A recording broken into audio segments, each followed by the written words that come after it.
everyone. Welcome to the KeemahG podcast, and thank you for kicking it with us. Today, I'm sitting down with Brandon Dawson-Jarvis, one of my boys. I know Brandon for some time now.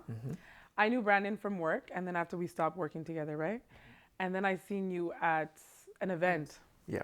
and I didn't notice you at first because you had cut your hair. And I was just like, you're like, I know you from somewhere. I'm like, I don't know you from somewhere. I'm like, wait a minute, is that Brandon? I was like, okay, there's Brandon. And then after, very grateful that you wanted to be a part of the Ease event. Yeah. Very great success. You showed up. Great conversation. Yeah. Thank you for But having me. from then, no problem. From then, and from the person I met you maybe 15 years ago, was it? 2011. So yeah, 14 years ago, Yeah. until the person I met at that event is a complete different person. Yes. What I like about you, and I like to say what I like about people, is that yesterday too, you're easy to talk to. You're very easy to talk to. I definitely see the growth from when we were younger, and so I'm really happy to have you on the platform. This year, I'm taking the podcast. It's my first time doing this, right? And I'm really highlighting the changing point in people's life. Like, when was the turning point in everyone's life? So I have a question for you to start the conversation. Yep. And the question for you is, when did you get to a point in your life when you decided that the change had to come within, and what happened for you to get there? Um. So I don't know how much time we have, but Well, Mr. Telemax should be here at 3:27. So I'll take it from the moment, and then you can ask questions yeah, leading for sure, for backwards. sure.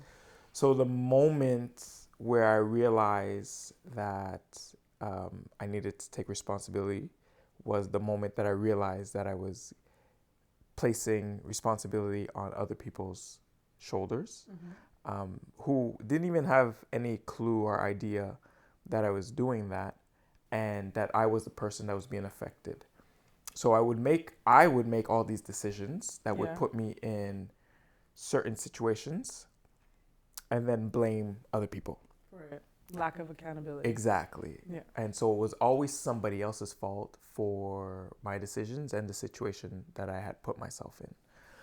And the moment that I realized that was the second time that I was in prison.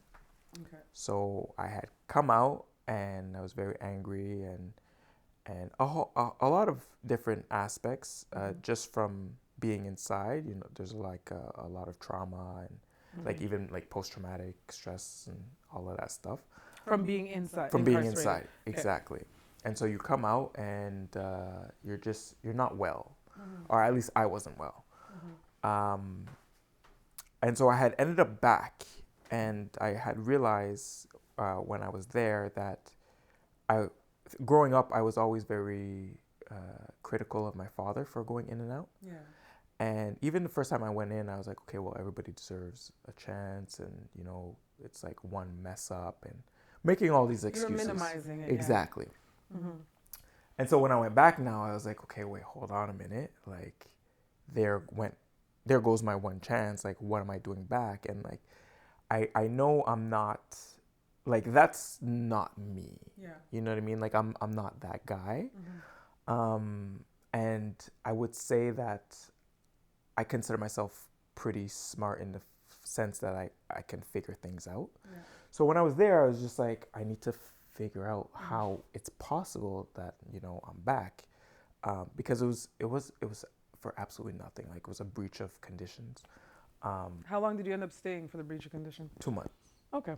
And honestly, it was the best 2 months of my life, because it really changed the trajectory that I was on. Okay. Beginning to change my mindset and all of that stuff. So I started to journal, and what I was really looking for was answers as to how I ended up back. And I landed on the fact that I was not taking responsibility for any of my actions, which was a huge wake-up call. But it also made me depressed. So after I came out from those 2 months, for that next year, I was just in bed. I didn't have energy to do much. I didn't really want to see anybody or do anything. It was just like work, home, bed. And then my then partner suggested that I try yoga, and that's when like everything kind of clicked for me. What did you get in yoga that made it click? What I got in yoga that made it click. So the first yoga class that I went to, the teacher had said, I want you to choose an intention for your practice. So this is my first class. I have no idea what an intention is or what she's talking about or anything. So I'm looking around, and she goes on to explain that an intention could be, she says, a deeper sense of peace, joy, live in the present moment, or become the best version of yourself. And when I was depressed, I remember my thoughts were just like, you ruined your life, you're never going to be happy, you hurt so many people, you were like, you had finished school, you put yourself through school, and now you can't get the jobs that you want. Like, my dream job was working for youth protection. And now I wasn't able to, or I was able to do that for just a short period of time.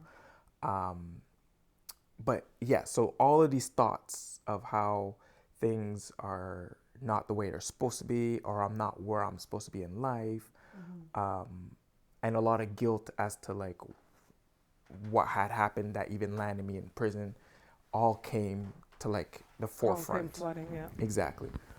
And so now I'm in class, and she says this, and I'm like, man, that's all I want, is just to like, live in the present moment and be the version of myself that I knew that I was always able to be. But like, I felt like because of the situations growing up that I had went through, especially in my household, I had to become something else or someone else. And just to kind of reconnect with that version that I want to be, to live in the present moment, all of that stuff. So like, I was like, man, like, this is what I want. Like, how do I get this? So we start the class, and we're going through the positions, and I'm just like, what is this? Like, why am I sweating? It wasn't hot yoga, it was regular yoga. Why am I sweating? Why are we holding the position so long? Why does that lady in the corner look so graceful, like moving so easy, and I'm struggling here? Like, why do I live in Canada? It's cold, and why do I have to go back to work? And if I get home before, there's a lot going through your head in this first session. if I get home before my partner, I'm gonna have to cook, and if I don't cook, we're gonna argue, and like all these things. And then she says, shut your brain off. Exactly. So she says, take a child's pose and come back to your intention. And I was like, oh my goodness, like, I just said I wanted these things, but these are my thoughts. Like, they're not aligning. You know what I mean? Like, I'm complaining about the fact that I have a job when, when you're looking for a job, all you want is a job. You know what I mean? Sorry. I'm so sorry. It's okay. I apologize. I was trying to take a reel for you. It's all right. As long as you kind of snap that out. It's okay, Taisha. So when you're looking for a job, all you want is a job. And now I have the job, and I'm complaining about having a job. And the person that I was with, she stayed with me when I was in prison. And here I am complaining about cooking for her. Yeah. And all these things that I'm complaining about that once upon a time I would have been so grateful for. Yeah. And if anybody had asked me, given the opportunity to cook for somebody, or given the opportunity to get a job when you get out, would you complain about it? I would say not in a million years. But here I am complaining about it. And so at that realization, I went home, and then I started meditation. And in my meditation practice, I was like, okay, cycle through all of your thoughts, especially throughout that year, and get rid of all the thoughts that are not true. Yeah. Like, you ruin your life, you're never going to be happy. Self-limiting beliefs. Yeah, exactly. Get rid of all of that. And anything, even if it's true, if you can change it, go ahead and change it. Like, but just going back to what you said, like, if someone had asked you, if you would have wanted a job and to Yeah. cook for somebody while you Yeah. were in there, and now you're out and Yeah. you're complaining about the same thing. It's a good thing to point it out, because that's what a lot of people A do. lot of people Like, we do that. don't realize the moments that we're asking for when we get them, Yep. we're not grateful We're for not it. grateful It's like for it. we're always ungrateful sometimes, you Yep. know? But yeah, Exactly. continue. And that's something that I'm grateful for, that I'm able to make that realization, that connection, because even for myself, like growing up, there's so many things I had asked for, and once I got it, you're still not happy. Yeah. You're still not happy, and it's like at some point you have to realize that it's the happiness doesn't come from the external. Like you can be grateful for certain things. Like for sure, things make life easier. Like, you know, having a car, or having a roof over your head, having food in your fridge and stuff like that. But even when people have all of those things, Yeah. are they still content? Are they still Or happy? Are they satisfied. still grateful for those things? Or are they taking them for granted? It's like, okay, I know in 2 weeks I'm gonna get paid, and I'll be able to do all these things. But like during the next 2 weeks, every time you have to go to work, when you wake up in the morning, it's like your first thought, oh man, I have to go to work. You know what I mean? That's why oftentimes I say I have a good job. I'm grateful. You know what I'm Right, saying? exactly. But there is other things that you want to do, you know. But you're For grateful sure. that you could provide for yourself. Exactly. And for sure, like I feel like as humans, we always want to grow and evolve and, you know, do better. And that's okay. That's good, actually. That's good. We should all strive for that.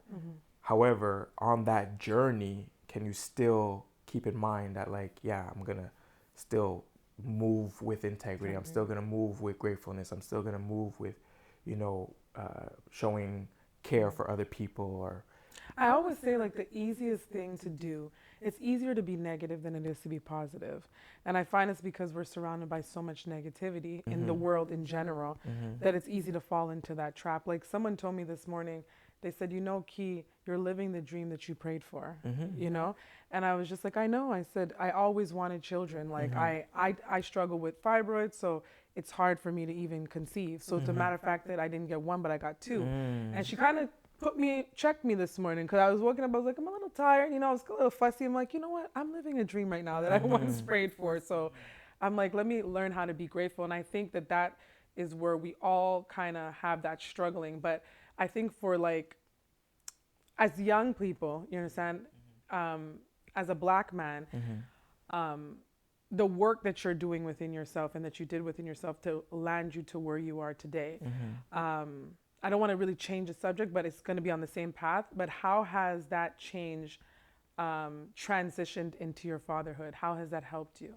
Because I know you're very passionate about being a father. yeah, I think similar to you, I always wanted children. And I love being a father.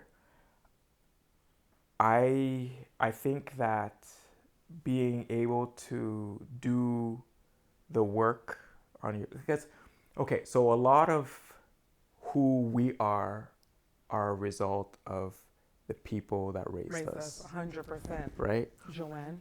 And so Kenneth, I'm joking. so excuse me. So the people that raised us, you know, it goes back. Like the people that raised them and so on and so forth. And it's like there's things that were passed down that are good. I'm not going to say everything is bad, because at the end of the day, if somebody was not there to love and care for you at a certain level, you wouldn't develop. You wouldn't you wouldn't even survive. Yeah. Like you needed somebody to pick you up, you needed somebody to cuddle you, you needed some, like, show you affection, stuff like that, Yeah. for the human being to grow and develop and like do that naturally or well. Yeah. You need that love. And each child will be very quick to criticize their parent and say, like, okay, well, you didn't do this right, you didn't do this right, you didn't do this right. And there's no manual. Like, There's no manual, and you have to understand that, like, yeah, when you're a child, you look at your parents and you're like, okay, these people have the answers. They're almost like gods. and that then you grow up and you realize they don't have the answers and they're not like gods. There's no manual. They're figuring it out. My parents, in my particular situation, they had me very young. Like they were children. You know what I mean? Like I'm grateful that like I had my child in my 30s. They had me in their teens. You know what I mean? So they're babies having babies. Yeah. And they're still going through life. They're still trying to figure themselves out and all of that stuff. And like I said, a lot of what they are passing forward is a result of what they've inherited. Yeah. And so my job now as a father is to take all of that, take all the good stuff and get rid of all the bad stuff, as difficult as that is. And now, not only am I referencing my parents, but now I'm looking at other people to say, like, okay, I grew up with my friend's father, and this is how he did what he did, Yeah. and I like that. This TV character, we spoke about Uncle Phil. Uncle Phil, yeah, I was just saying This that TV character and how he showed up and how he took in Will and how he fathered his children. And so, yeah, I'm taking bits and pieces to say, like, this is the father that I want to be. This is how I want to show up. This is what I want to teach my son. I went through the education system, and I know that they'll take care of teaching him how to read, how to count, how to do science, physical education, all that stuff. They're not going to teach him finance. They're not going to teach him how to be grateful. They're not going to teach him integrity, accountability. They're not going to teach all that's how to balance your emotions, how to show up as a balance, man. how to regulate, how to express yourself. Mm-hmm.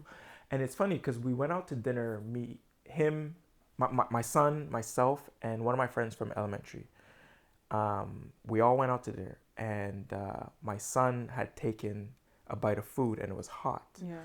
And he looked like he was on the verge of tears. So I'm like, do you need to cry? Yeah. Like, because whenever he's on the verge of tears, I tell him, like, let it out. Like, go ahead, cry, let it out, and you know, we'll move on. Like, don't forget to breathe. If something's hurting you, breathe, but make sure that you let it out. And when I said, do you need to cry, my friend started laughing. And then he realized that we were serious, like I was serious. And then he was like, oh, but he doesn't have children. And it's probably the way he was brought up too. Exactly. He's from the mindset that yeah. men don't cry. And I'm making fun of my son, but I wasn't. And so he realized, and he's like, oh, like he's serious. And so, yeah, like that's something that we need to teach our sons and our young men. But would you have known that if you didn't do the work prior to what you put in on yourself? Like, for example, like you were saying that you basically inherit what you've been brought up with. Right. But I think our generation has a little bit more advantage over our parents is that we have the knowledge, we have the material, we have the space that we have to change. We also have a different culture. Different culture, yeah. We have a different culture. So had you not getting incarcerated, doing that work, taking accountability, do you think you would have been, I don't want to assume, but do you think that you would have been the father that you are today? Do you ever think about that? I don't. I don't. Because maybe you would have repeated a lot of what your parents have shown. Probably. Yeah? And I'm going to say it's hard for me to even put myself in the mindset of the person that I was. Yeah. A lot of the parenting style that I grew up with was repress your emotions. Like if you cry, like I didn't, like my parents would say, like, I'll give you something to cry for. Yeah. And that's what I mean by the culture, right? Where are you crying for? I'm going to give you something to cry exactly. for. Like, it's like, why? I didn't even hit you. I didn't do nothing for you, to you. So why are you crying? Why are you crying? And your emotions are making me feel uncomfortable. So you better bottle them up and do it quickly. And so you're bottling them up and you're holding it in. And at some point, you're going to have to let it out, right? Yeah. And for me, it was in school, and there was a lot of fighting and stuff like that. And I do still think as men, though, there has to be some level of self-control, you know? Because as leaders, you can't always show up as I would not say extra emotional, but maybe extra emotional. Like for my sons, when like when I hear someone say, "Stop crying, you don't need to cry, you're a boy," I said, "No, no, let them cry, Mm-hmm. but you don't stay there. You know, Right, let it exactly. out, Let it get out. it out. Get it out. What's your solutions? Because you have to remember when you go out there, Yeah. because I'm raising a man, like Right. I'm helping raise a man, because I Right. can't really raise a man, Right. but I'm helping in that. Right. So, and two men. So when I say you cry, yeah, let them cry, and that's something that me and their father spoke about. Let them cry, Yeah. but don't say that don't you're not man boy enough or whatever if you Right. cry. No, Right. you just can't stay there. Let's find some solutions and move on. Exactly.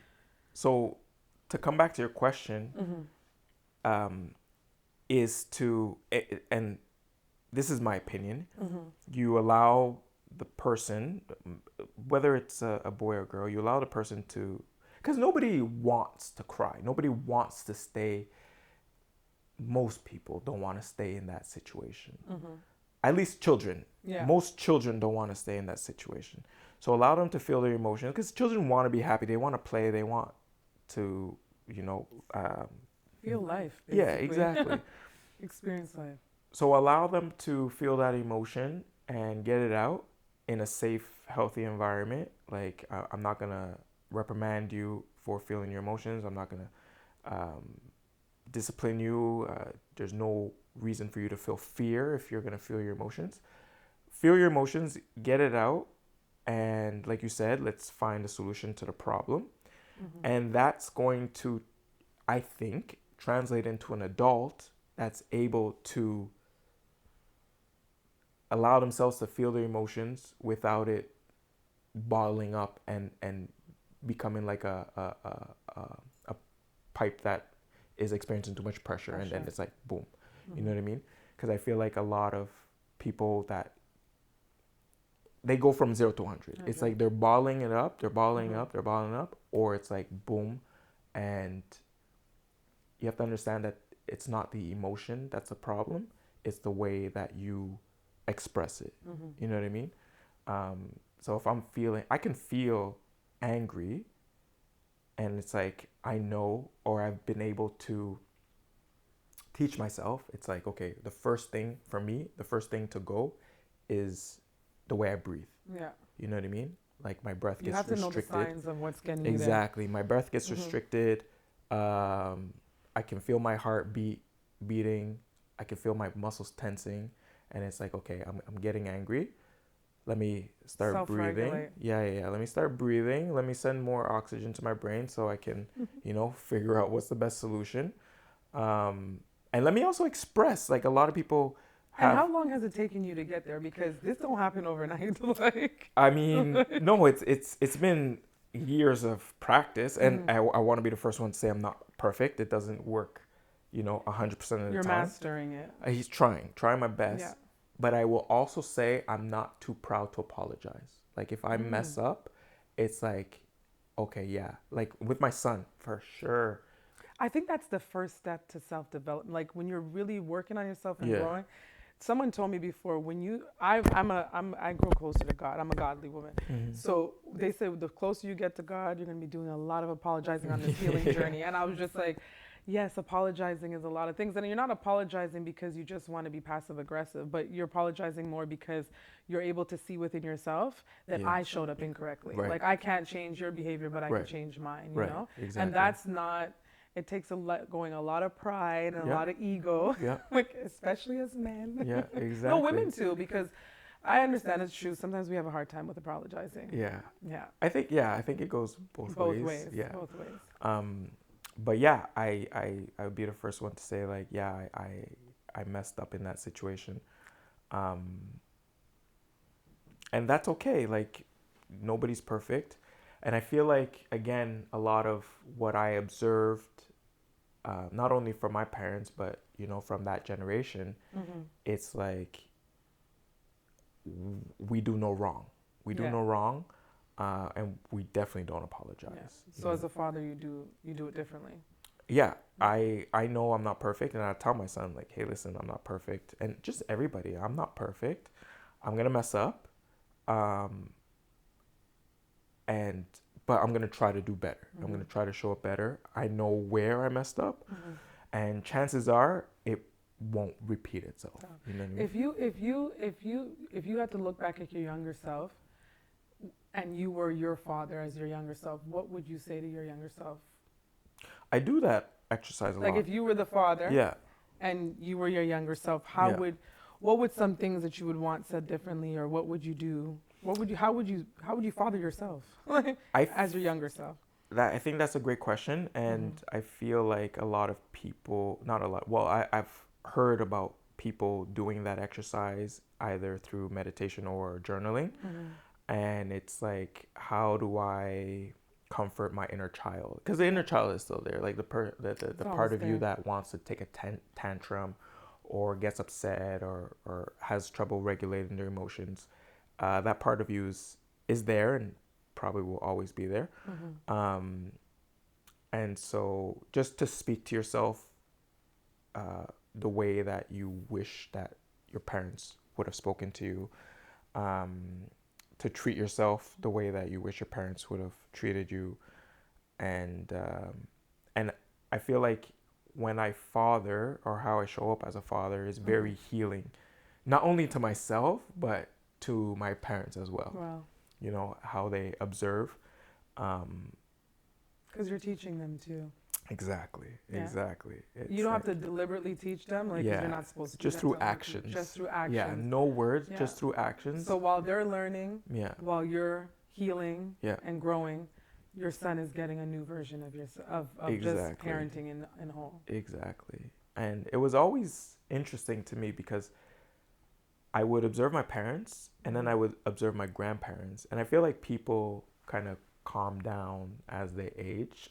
So, like, excuse me, I'm looking at my grandparents and I'm looking at my parents and I'm confused. I'm like, how are these the people that raised you and you're so angry? You And know you're what I so mean? different. They're so different. Hmm.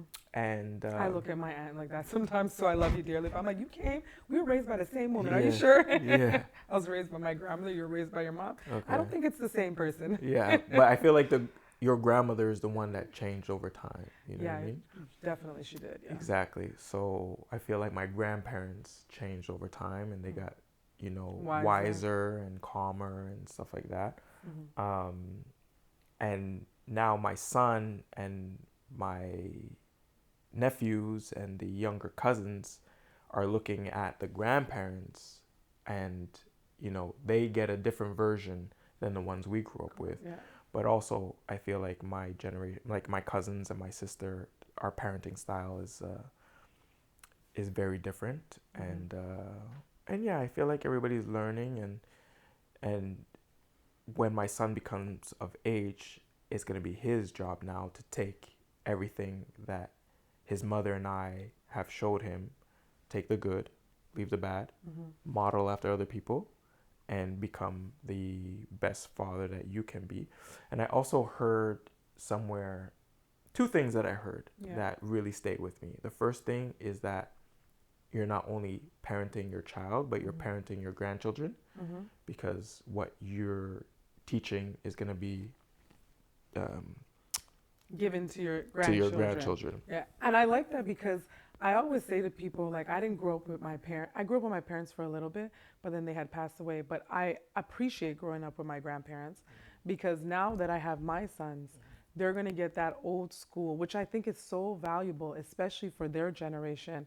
They're going to be able to get that. So while my grandmother parented me, now I'm parenting my sons in ways that don't really you don't see that often.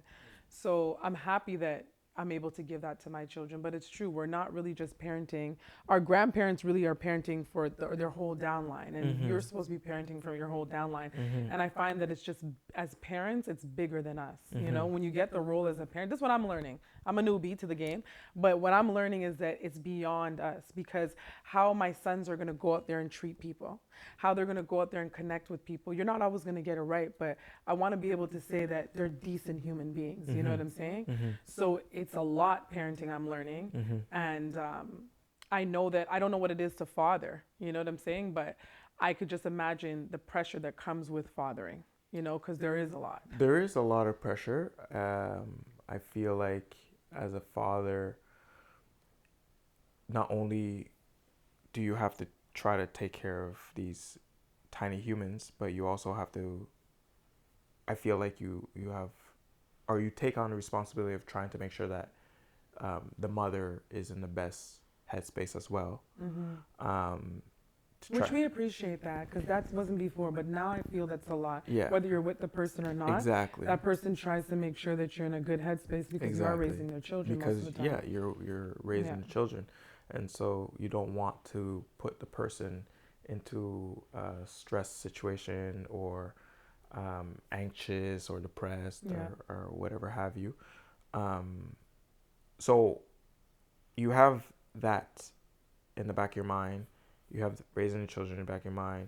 You have to make sure that, bills are set, um, food is there, like school, lunches, yeah, just like all of these things.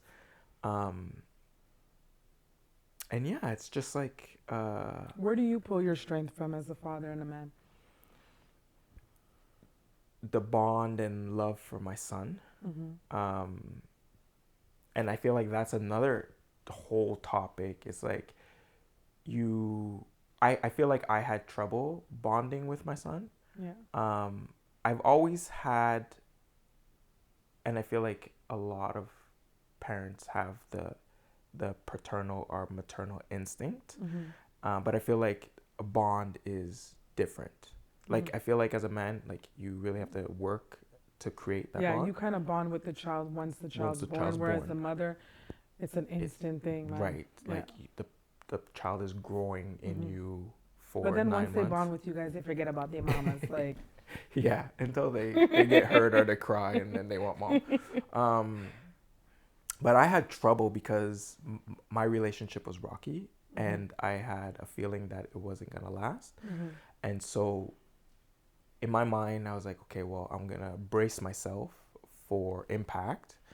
And I feel like part of bracing myself for impact was to not, I don't think I did it consciously, but I think looking back, I was like, okay, well, I'm gonna not bond as much because I feel like once, if the relationship dissolves, then it's gonna be even more painful. Right. But now, it's like I shift my mindset to like, no matter what happens between his mother and I, this is still my son. Yeah. And I still have to show up and, take care of him and love him and, do my duty and responsibility as a father. But, just to see him happy and smiling and, wanting to spend time and all this stuff is like, that's really where it comes from, to have his first experiences and see his joy. Like, he's your motivation. exactly. Like, He's your reason. I would take him swimming and, he was learning how to swim. And then once I felt that he was comfortable and able to swim, I was like, okay, let's jump off the diving board. And he was like, no. I was like, no, you can do it. You can do it. And so we took it slow. Like we walked onto the diving board. Like I walked them. I was on the platform, walked them on the diving board, took him off. I was like, how was that? Yeah. He's like, it's good. I was like, okay, next time we're going to walk to the edge. I'm going to take you. I'm going to put you in the water and you're going to swim. He's like, okay. And he knew he can do that. Yeah. So we did that. And then the next time I was like, okay, you know what? I'm going to walk you. I'm going to hold your hand. And then all you're going to do is jump. Baby steps. Exactly. And small steps lead to big steps. And then when he was finally able to do it by himself, it's like, you seen him light up. Yeah. And that gives me so much strength and energy and joy. And yeah. And now we ice skate, and I was holding his hands, and I was like, okay, you can do it. And he's like, no. And again, baby steps. It was two hands, and then one hand, and I'm holding up, and then you loosen up, and then they're just fly off. Yeah. And I was like, okay, I'm gonna put you on the board, and then skate to me. I know you can do it. Skate to me. And he was able to do it, and super happy. And just those first moments where he's going from dependent to independent, You And know you're doing your job. You're doing yeah, your purpose. and Well, you're doing a great job. I appreciate it. Thank you You're so doing a much. great job. I try my best. I'm gonna leave this one off with one more question. Um, what would you say to a father in this time, in this generation? Like, what would be your words that you would feel to a dad? Because the reason why I say that is because, yes, this is my podcast, but it's mostly for the Ease event too.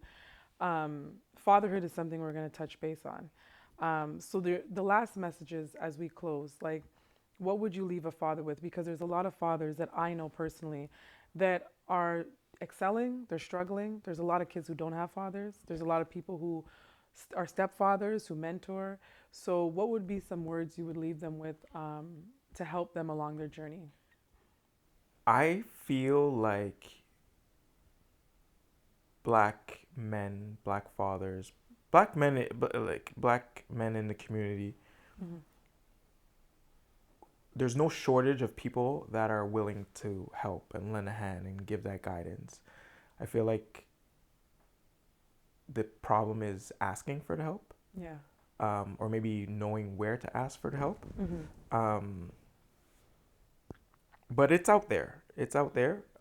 So if this is your first time being a father and you didn't have that experience or that relationship with your father, and you're confused or lost, or and there's so many layers. Like I Mm-hmm. said, besides the child, there's like so many layers to do, even with your partner. Yeah. You know what I mean? How to navigate that, how to navigate postpartum, baby Mm-hmm. blues, all this stuff. It's just to try to find resources, try to find help. Um, but there's people out there that have crossed those bridges, Yeah. and it's just to kind of see where they are, connect with them, and ask, like, how did you navigate this? Did you experience this? Do you know anybody who has? Can you connect me with that person? Yeah. Um, that's So what I lessen say. the pride a little Yeah, and yeah. don't worry about what people have to say too much, but ask for help when needed. Ask for That's help. something we struggle with in this generation. Yeah, Like, that's it. it's not the community that we grew up in, you know? No, it isn't. Everyone's skeptical, and this is the reason why I'm having these conversations and doing the event, Yeah, because we need a place where we could actually express ourselves and stop keeping things in. But exactly. I do agree, and I think that fathers will take a lot from that. And we have more to talk about, Brandon. You understand? We really do, because I already found some other topics right now as we're talking. But I'm going to stop it here. Okay. And thank you so much for coming. My pleasure. And I'll see you at the Ease event. Yes, ma'am. Alrighty. You know what? Reload's podcast has to be like